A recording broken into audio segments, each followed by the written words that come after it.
काल राज्याचे उपमुख्यमंत्री व अर्थमंत्री अजितदादा पवार यांनी जे शेतकऱ्यांच्या कर्जमाफी संदर्भात वक्तव्य केलेलं आहे त्याचं मी स्वाभिमानी शेतकरी संघटनेच्या वतीनं प्रथमतः जाहीर निषेध करतो आणि दादांना मी एवढंच सांगतो, दादा विठ्ठलाच्या पायावर लोळण घेणाऱ्या चंद्रभागेवर असलेल्या उजनी धरणात मुतण्यापासून सुरू झालेला तुमचा प्रवास हा शेतकऱ्याच्या कर्जमाफीच्या बाबतीत शेतकऱ्याच्या टाळूवर मिरं रगडण्यापर्यंत आलेला आहे। आपण गेल्या 15 वर्षापासून या राज्याचे उपमुख्यमंत्री आणि अर्थमंत्री आहात।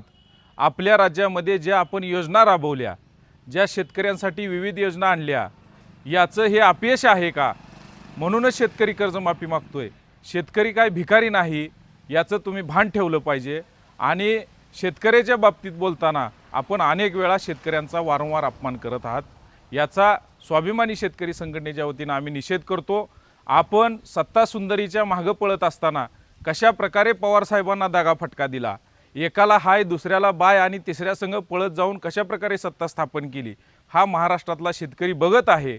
आणि आपण ज्या मोठमोठ्या गाड्यांमधून फिरता त्याची किंमत जरी केली तरी 2-3 जिल्ह्याची कर्जमाफी होईल। आपण जे घोटाळे केलेले आहेत त्याची जर आकडेवारी बघितली तर शेतकऱ्यांची एकदा नाही तर 2-3 वेळा 7-12 कोरा होऊ शकतो। एवढी मोठी आकडेवारी असताना आपण शेतकऱ्याच्या बाबतीत असं बेजबाबदार वक्तव्य करत आहात, याचा आम्ही जाहीर निषेध करतो।